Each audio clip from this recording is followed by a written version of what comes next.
Bonjour à tous, je m'appelle Pierre Ouin, je suis champion olympique d'aviron, triple champion du monde et double champion d'Europe. Mais je suis aussi et surtout parrain de la campagne Savoir c'est guérir. Et si je suis là aujourd'hui, c'est pour vous parler d'un sujet qui me tient à cœur, à savoir le dépistage de l'hépatite C. C'est non seulement un sujet qui me tient à cœur, mais qui peut aussi vous sauver la vie. C'est quelque chose qui est très rapide à effectuer, comme vous allez très vite le comprendre, et je vous invite fortement à y procéder. Soulagé, quelques secondes avant, par ce mot négatif d'un VIH absent. Hors de moi, virus connu, mais pas toi l'inconnu. Je pense que l'hépatite C, ça représente typiquement le genre de maladie que j'ai envie de combattre parce que tout simplement c'est une maladie qui est à la fois silencieuse mais aussi qu'on peut traiter. Donc c'est quelque chose dont les gens n'ont pas conscience, ne soupçonnent pas, mais qui en même temps ne coûte pas grand chose entre guillemets pour se faire dépister. On sait qu'on peut la guérir complètement, donc c'est quelque chose qu'on peut maîtriser complètement. Et ça, c'est un aspect que j'adore parce que ça se rapproche énormément de la performance dans le sport de haut niveau, dans n'importe quel sport que ce soit. C'est-à-dire que l'objectif, ça va être pour nous d'être performants, ça va être de maîtriser absolument tous les aspects qu'on peut maîtriser. Et pour moi, c'est tout simplement, c'est mon quotidien de maîtriser tous ces aspects-là. Et pour les personnes finalement qui ne font pas de sport de haut niveau, la priorité, c'est quand même de rester en bonne santé et d'être le mieux possible dans ces baskets. Et ben, eux, ce qu'ils peuvent maîtriser, c'est notamment de se faire dépister de l'hépatite C, quoi. Mars 2005. Cirrhose, immiscée, depuis un temps.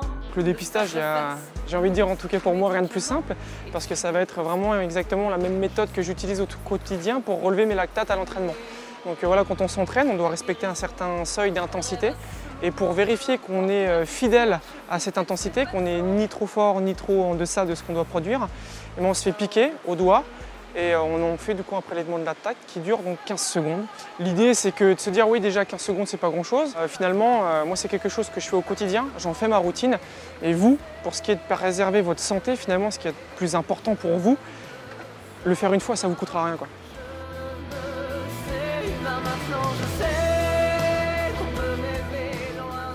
C'est des campagnes qui ont de plus en plus d'importance, c'est-à-dire qu'on en entend vraiment de plus en plus parler, ce qui n'était pas le cas à l'époque.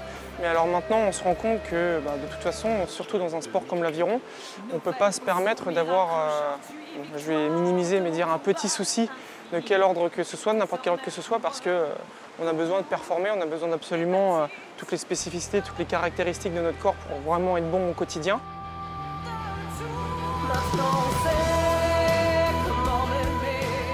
Alors les fédérations, de manière générale, je pense, s'engagent de plus en plus dans ce genre de démarche finalement, mais pas encore suffisamment à mon goût.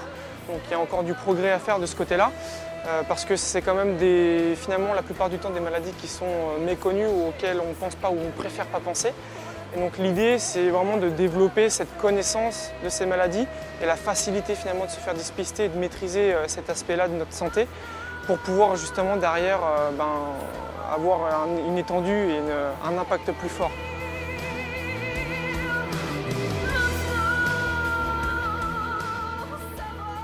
Finalement, on en vient à en parler quand on fait des actions comme ça, chacun de notre côté. C'est comme ça aussi qu'on fait connaître dans les collectifs d'équipe nationale. C'est de se dire, voilà, moi quand j'ai fait une intervention, je sais qu'après je vais en parler en collectif d'équipe de France. Et puis derrière, après les gens vont se renseigner, savoir s'il y a des antennes près de chez eux de ce type d'association pour ensuite s'engager eux aussi, soit dans la même association, soit dans ce type d'activité.